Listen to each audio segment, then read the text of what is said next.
Greetings. May I take your order? Why so cold? I've always thought that we enjoy quite the intimate friendship.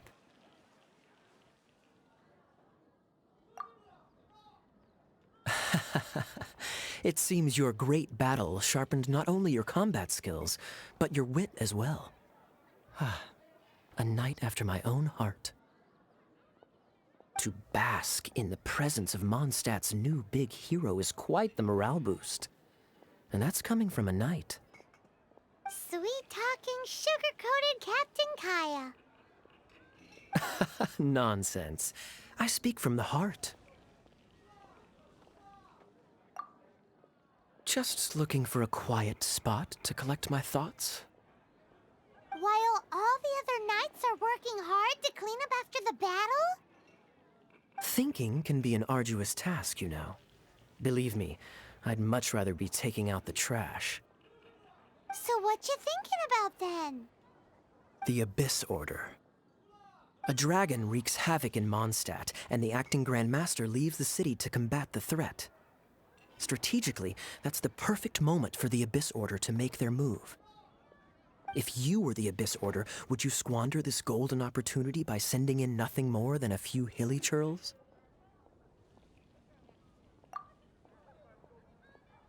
To get to the bottom of it, I decided to wait. So I waited, and watched for their next move. Then came the day you made all hell break loose in Storm Terror's lair, just as the hilly churls' cries sounded from the city gates. That same day, I saw shadowy figures lurking in the city itself. Inside the city? Well, all the other knights were outside, fighting the enemy.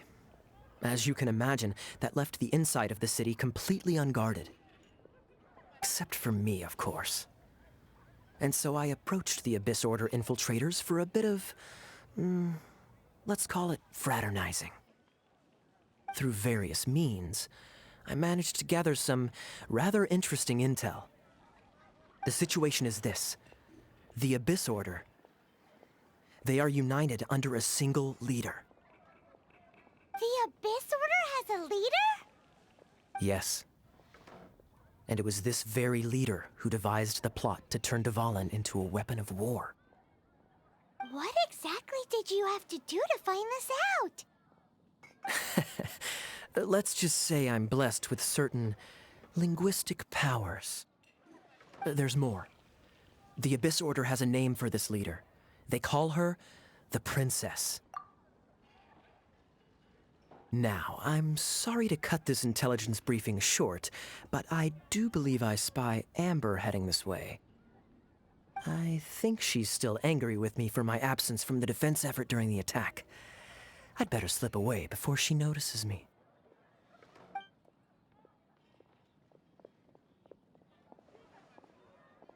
One minute I see Kaya, the next he's slipped away. Clear sign of a guilty conscience.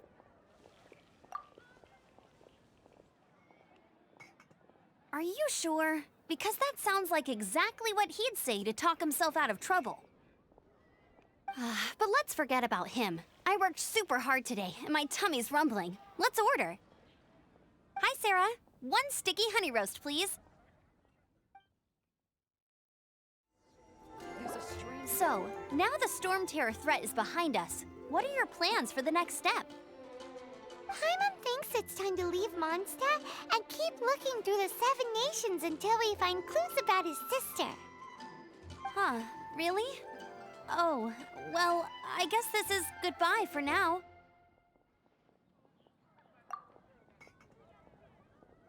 Hey, don't feel down. You'll always be a friend of the Knights of Avonius, and our honorary knight. Wherever you may go, and wherever the wind may blow. That's the spirit. Remember, Mondstadt will always welcome you. All right, now let's eat before it gets cold.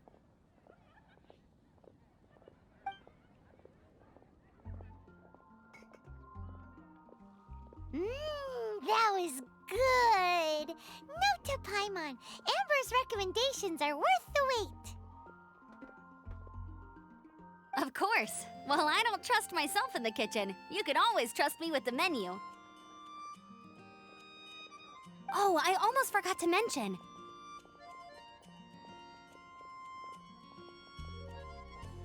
Jean's waiting for you at the cathedral.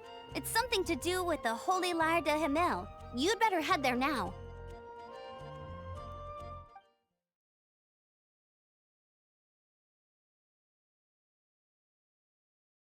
This is Barbara, the deaconess of the church. She is here to retrieve the Holy Lyre de Himmel. May the Animo Archon protect you. I'm not really in a position to speak compared to our acting Grand Master, but I still want to thank you all on behalf of all of Mondstadt for your assistance. Fortunately, everything was resolved peacefully. I can't imagine how an all-out war between the military and the dragon would have ended. Now the Fatui have no choice but to keep their mouths shut. They must be annoyed that things didn't turn out as planned for them. This time, they even lost their best excuse to pressure the Knights of Favonius. Diplomatically speaking, they gained nothing, and on the contrary, simply proved just how vexatious they can be. Sounds like quite the story. So, did you bring the Holy Lyre with you?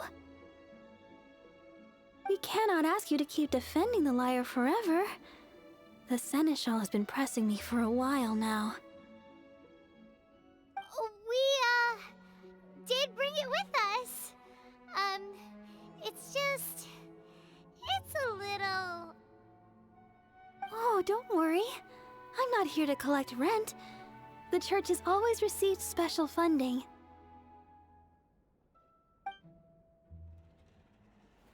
The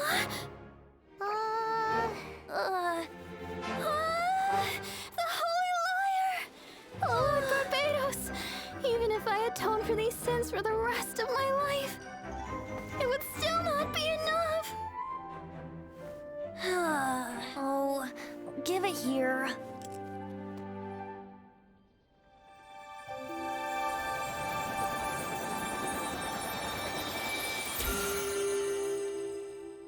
How could this Holy Lyre, but how? Huh? Let Paimon see! No. I don't know how you managed to fix it, but you'll never touch the lyre again! We, really should get going. That trick I used to repair the Holy Lyre. I mean, the magic I used isn't going to hold forever, you know. What? You tone-deaf bard! Hey, don't go!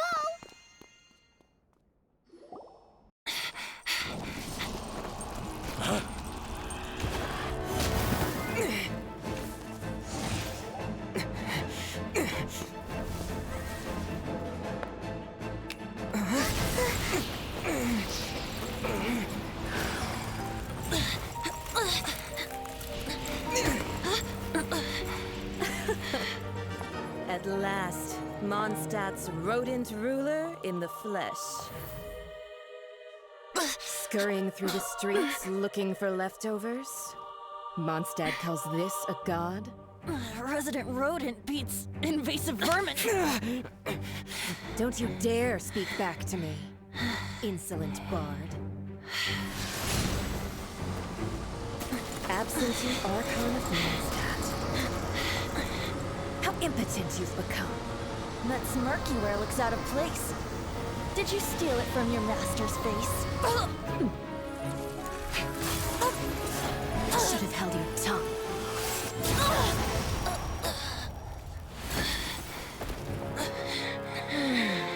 So, this is a gnosis. Wouldn't be caught dead wearing this ugly thing in public. Beauty is a waste when the beholder has no taste.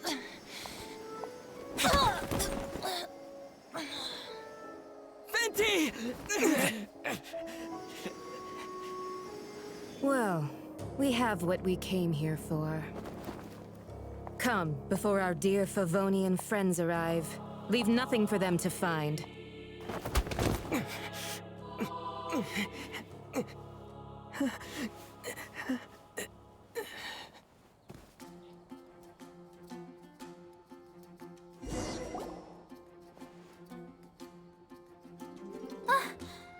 very night. You're awake.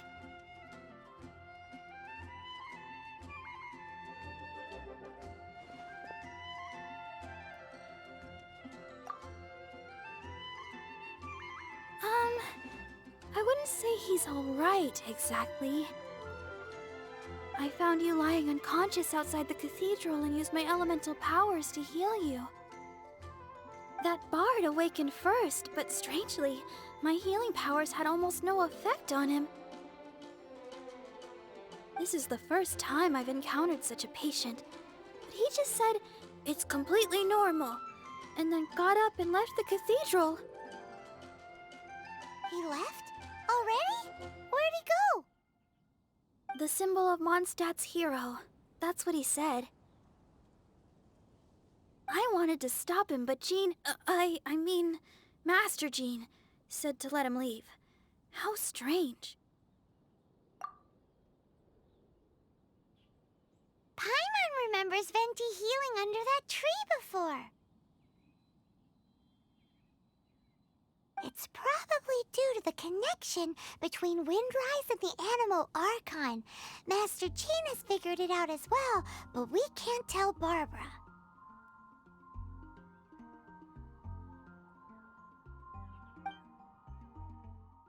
The Fatui were the ones who attacked you? That's too much. Master Jean has already returned to the Knight's headquarters. She said that she will look for evidence.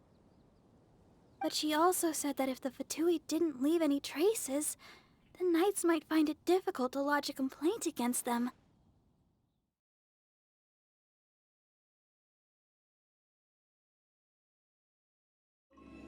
The wind amongst the branches is good. I love the way it smells. I said the exact same thing last time. Why do I only say these things when I'm down on my luck? So you noticed. This isn't something I'm meant to discuss with ordinary people, but I suppose I can let you in on the secret. As you know, visions are external magical foci that only a small minority of people possess. They use these visions to channel elemental power. In truth, every wielder of a vision is one who can attain godhood and ascend to Celestia. We call such people allogenes. Allogenes? Paimon's never heard of them before. That's because this is a secret that only Archons are privy to. We don't need primitive tools like visions.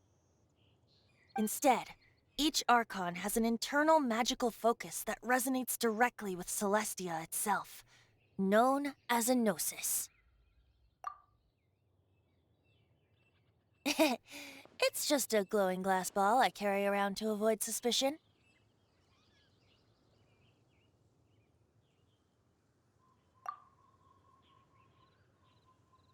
So who was that nasty woman who sent Paimon flying and stole your gnosis? Her name is Signora, number 8 of the Harbingers. She and the rest of the Harbingers have been given godlike executive authority by the Tsaritsa of Snezhnaya, and with it, strength surpassing that of other mortals. The Tsaritsa of Snezhnaya? Isn't that... Indeed. She is one of the 7, the Tsaritsa who reigns from her winter palace, and the one person that the Fatui Harbingers all answer to. The 7 don't always get along well, but still. I never thought that she would plot to steal another Archon's gnosis.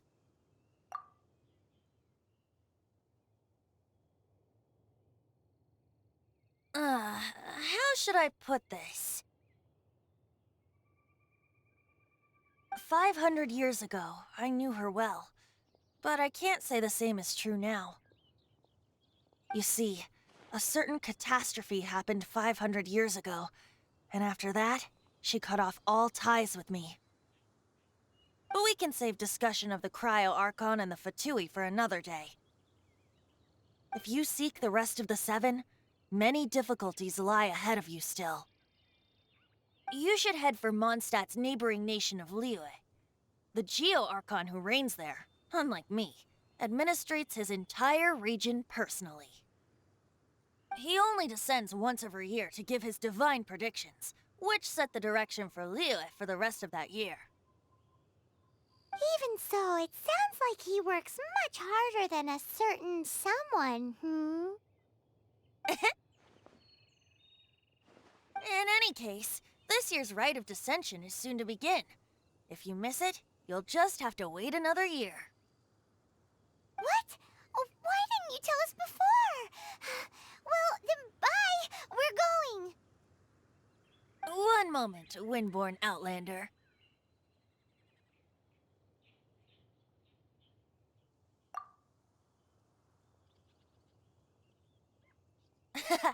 Just use it gratefully. Or, better yet, treat me to a glass of dandelion wine. Traveler, as you set off on your journey once again, you must remember that the journey itself has meaning. The birds of Tevat, the songs in the cities, the Tsaritsa, her Fatui and the monsters, they are all part of your journey. The destination is not everything, so before you reach the end, keep your eyes open. Use the chance to take in the world around you.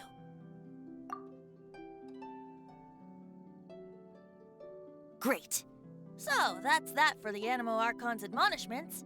Back to Venti time. If you want to chat, now's the time. A bard stays not always in a single climb. Up till the end, Dvalin remembered his duty as one of the Four Winds. As such, I don't intend to forcibly strip him of that duty and force my ideals of freedom onto him. I just hope that Dvalin will be able to choose for himself and understand what freedom is. Before I became an Archon, I too was taught the meaning of freedom in this way by a friend. If you want to chat, now's the time. A bard stays not always in a single climb. Kaya shared some new intelligence, you say? Oh, I see. So, the Abyss Order has a princess who orchestrated the plan to corrupt Dvalin? They were probably trying to turn Dvalin into a weapon of war for the Abyss. But that said, I have never heard of any such princess of the Abyss Order. I think so too. Apparently. But how does a princess come out of nowhere and take command over the entire Abyss Order? If you want to chat, now's the time. A bard stays not always in a single climb. That Fatui lady didn't hang around, did she? She just grabbed your gnosis and left? She wanted to avoid any eyewitnesses from the Knights of Favonius. The slightest slip-up here would have destroyed the Fatui's diplomatic relations with the Knights.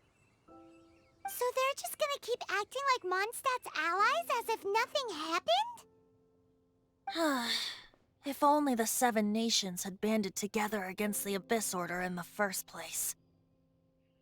The Fatui possess the strongest military among the Seven Nations, yet they've used it to steal the Holy Lyre, covet the power of gods, and use Dvalin as a bargaining chip against the Knights. Speaking of the lyre, didn't Diluc say something like this before? He said that the Fatui could only run amok across the Seven Nations and threaten the Knights because of the Harbingers. Yes. As I said earlier, the Cryo-Archon has given them authority and strength beyond that of other mortals. The Tsaritsa... I haven't seen her in 500 years. What is she thinking? What's her plan? Whatever the answer is, I have a feeling it's only going to make your search for the Seven all the more difficult. If you want to chat, now's the time. A bard stays not always in a single climb. As I said before, Vision Wielders are known as Allogenes and may ascend to Celestia. A gnosis is a higher-order nexus of elemental manipulation and is emblematic of an Archon's status as one of the seven. But as for which of the seven took your sister, I'm sorry, I don't know. Wait, as one of the seven, I'm not clear of suspicion yet either, am I?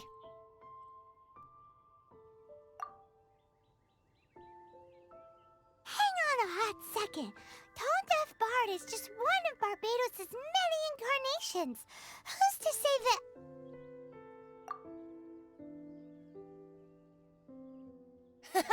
We're a great team indeed. Say, once you find your sister, how would you like to become one of the new Four Winds? You don't seem too into it. Hey, Tone Deaf Bard! If being one of the Four Winds means free food, you can consider Paimon.